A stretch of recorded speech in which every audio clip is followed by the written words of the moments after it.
Good morning, children. Saira. Welcome back to our English class. And today we are going to learn a beautiful poem uh, about the beauty of the nature. About the beauty of the nature. And this poem is what can you see in the picture here? Can you name? Can you make out what could be the title of the poem?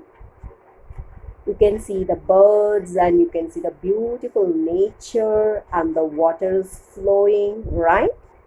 Yes, it is about the water. It is about the water. That is, the title of the poem is The Brook. So, brook, B-R-O-O-K. Brook is nothing but a type of water bodies. So we have learned different water bodies in our science subject, right? So we have, what are the different water bodies? We have river, lakes, seas, wells, ponds, right? So these are the different water bodies. So the one brook is also a one type of water body. And this poem, it describes the journey of a brook, the brook, how it travels from the starting to the ending point. And while it is traveling, it appreciates the beauty of nature and it appreciates the everlasting existence of the natural elements like the trees, like the sands, like the streams. Everlasting elements means what you see in the nature. So it appreciates that too. So it is this poem is about the journey of the brook, appreciates the beauty of the nature and the everlasting existence of the natural elements. When it is traveling, it sees the beautiful nature and appreciates that. So now let us go through the poem. So the poem is number 14, The Brook. Okay, and now here you can see the sources of water: sea, lake, pond, river, waterfalls. I'm sure that you are familiar with all these pictures. So after watching this video full, you can do this activity on your own. Okay. Now let us see the poet. Let us read about the poet. This poem, The Brook, was written by Alfred Tennyson. Alfred Tennyson. Who is the poet? Alfred Tennyson. He is a very famous poet, right? So when you go to higher classes, you will read a lot of poems which was written by Alfred Tennyson. He was a poet laureate of Great Britain and Ireland during Queen Victoria's reign. He began to write poetry at an early age. Now let's move on to the poem now.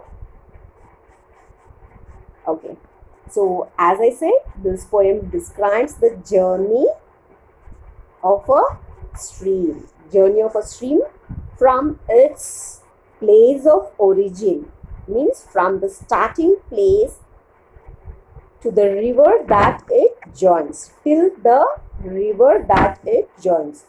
So when it is raining, the rainwater flows as a stream, and these streams, many tributaries are formed, and then these water, they join the river and the river flows, at last they join the sea. All this we have learnt already in the science, right? So this poem describes this journey of the stream from its origin till the river that it joins. And it is written in the form of an autobiography, means that Brook is speaking. Autobiography means he himself, they themselves they are speaking. So here the brook itself is speaking. So where the brook relates its experience as it flows towards the river. So here the brook relates, it is saying the experience when as it flows and joins to the river. And in this poem, the brook is compared to the life of a man. The brook is compared to the life of a man. So let us see how it compares the brook to the life of a man. So it's a very wonderful poem, right? So have you seen the river flowing? Yes, we can enjoy that. So imagine that you are sitting by the riverside or any water streams or any water sources and enjoy the poem now. Okay? So the first stanza of the poem, you can see on the screen. I chatter, chatter as I flow to join the brimming river, for men may come and men may go, but I go on forever. I repeat again. I chatter, chatter as I flow to join the brimming river, for men may come and men may go, but I go on forever. As I said that, this poem, the brook is compared to the life of a man. Now let's read the poem first.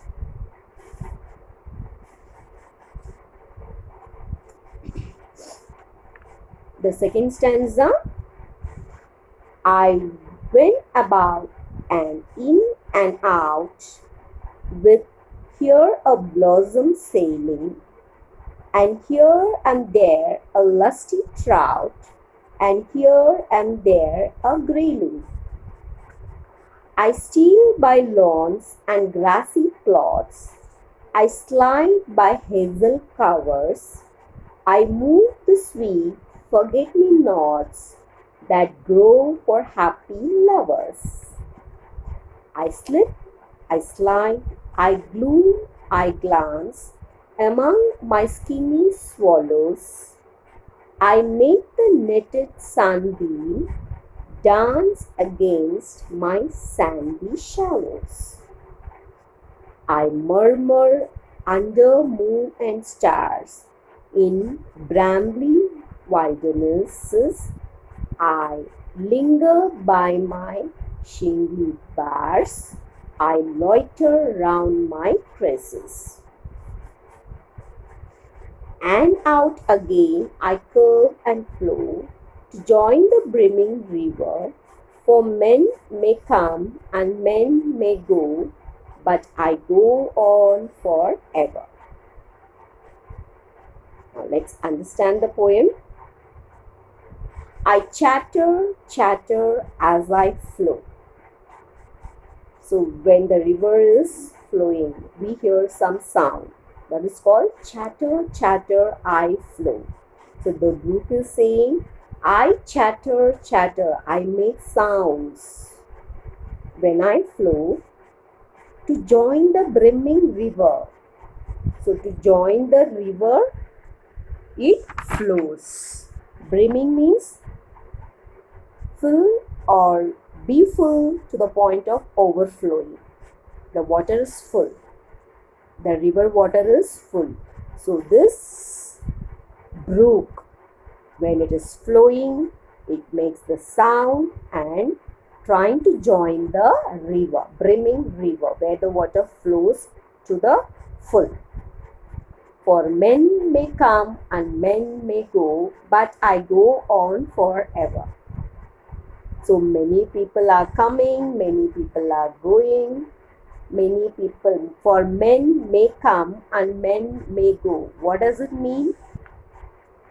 Here, It is this refrain contrast man's mortal existence with the brook's immortal life. People's lives. We are born, we are living, and then we die. But this brook, it is immortal. Immortal means it doesn't have the death at all. It keeps on flowing. But men, for men may come, men may go.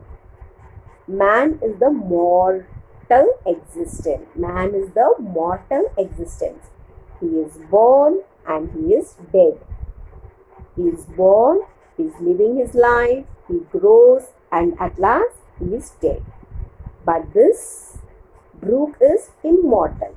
It doesn't have any death. It keeps on flowing. It keeps on flowing. I wind about and in and out. So it is flowing in and out with here a blossom sailing. So blossom means a flower or a bunch of flowers. A flower or a bunch of flowers. With here a blossom sailing. I wind about and in and out. So the river, the brook is flowing in and out, and seeing the flowers on the way, it sees the blossom flowers. And here and there a lusty trout. And here and there a lusty trout. So what is called lusty? Big. Trout means a fresh water fish. So when the brook is traveling, it is seeing fish, lusty fish, big fish it is seeing. And here and there a grayling. Grayling means that is also a type of fish. So lusty trout, grayling, it is a fish, fresh water fish. It is not the sea fish, it is the water, freshwater fish. Okay. So when the brook is going in and out, it is seeing lot of flowers blossom, and it is also seeing the fresh water fish. Now let's go to the next stanza. I steal by lawns and grassy plots. I steal by lawns. Lawns means, so the side of the brook, it is seeing the lawns. And grassy plot, lot of grassy plots also it is seeing. I slide by hazel covers. The trees are covered and it is flowing under the trees. Hazel means nuts, where the nuts grow on the trees. I move the sweet forget-me-nots. I move the sweet forget-me-nots. Forget-me-nots is a type of flower that grow for happy lovers. So in the nature where you can see a lot of mountains, where the waterfalls, where the streams are there, where the water is flowing, you can see the beautiful flowers there, water fish there, and a lot of beautiful colorful flowers you can see there. So this brook is saying, I can see the lawns, I can see the grassy plots, and I can see the nuts grown on the trees, and I see the forget-me-nots flowers, the flowers which is meant for the happy lovers, for the people who love each other. Next one. I slip, I slide, I gloom, I glance. The brook is slipping, sliding, glooming, glancing among my skinny swallows. Among my skinny swallows. So what is and I make the netted sunbeam dance against my sandy shallows. Okay. I slip when the brook is slipping, sliding, and it is glooming. It is glance when it is looking Among my skimming swallows, swallows are the type of bird. It's a type of bird. I make the netted sunbeam dance. So the brook is covered by the trees and the sun rays are entering between the trees. So it is like making the netted sunbeam dance against my sandy shallows. So when the brook is passing, sometimes you can see the shallows that is very sandy. So shallows means an area of the sea or a lake or a river where the water is not very deep.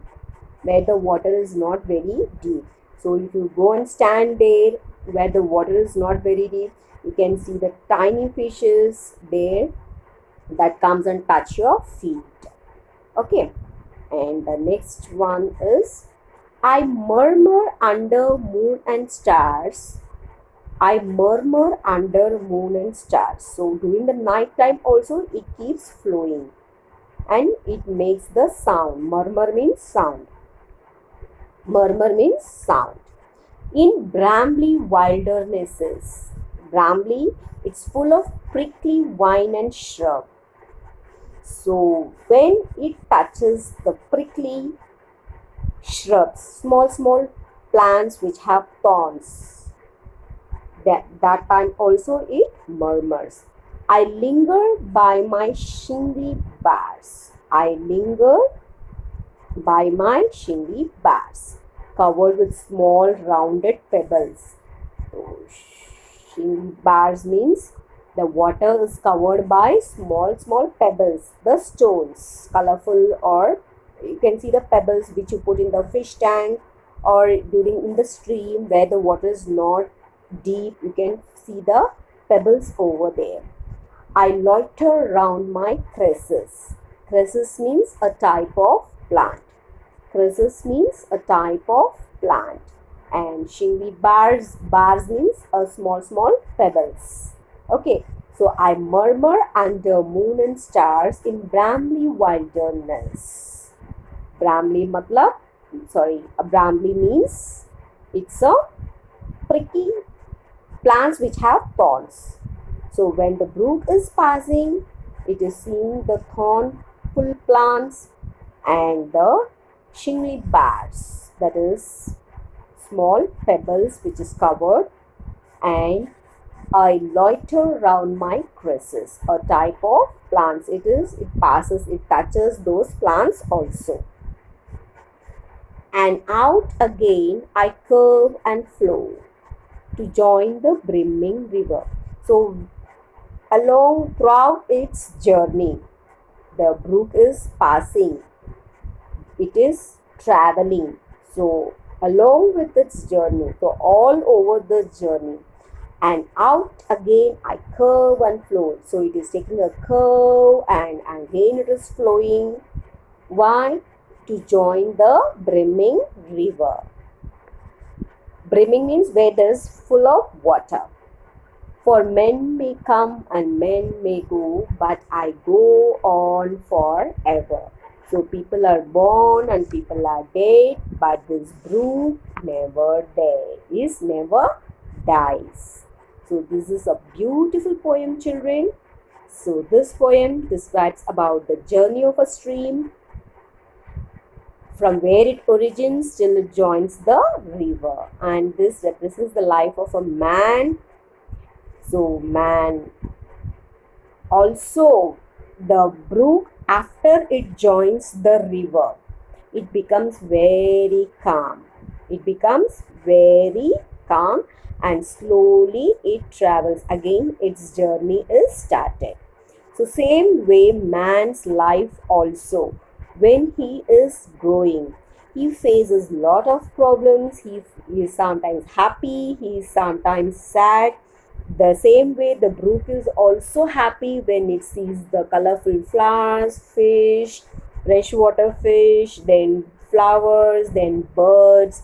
And when it is sad, like when it is facing the thorn plants, like So man is also sometimes happy and sometimes sad, and the brook is also sometimes happy and sometimes sad. Okay, so the brook represents the life of a man. Now, after joining the river, it becomes quite peaceful and flows quietly. So, similarly, after become mature, after a man, when he grows, he becomes mature. A man also becomes calmer. He becomes very calm and more composed, and he becomes more matured. Okay, so in spite of the similarities between the man and the brook, there is one stark dissimilarity. So similarity is also said here in the poem. When it is traveling, the brook sea, sometimes it is happy and sometimes it is sad. It is compared to the man's life, and when the man grows, he becomes fully matured, and when the brook joins the river, it becomes calmer. This is the similarity. But one dissimilarity is also it is said. One stark, that is one sad dissimilarity. That is, brooks never dies. It is immortal. But man is mortal. He is born and he is dead. So for men may come and men may go, but I go on forever. So this brook keeps on going forever and ever and ever. But man is not like that. He is born and he is dead. Hope you understood this beautiful poem, children. Now we'll do the exercise in a live session. So until then, read the poem and enjoy the poem. Thank you.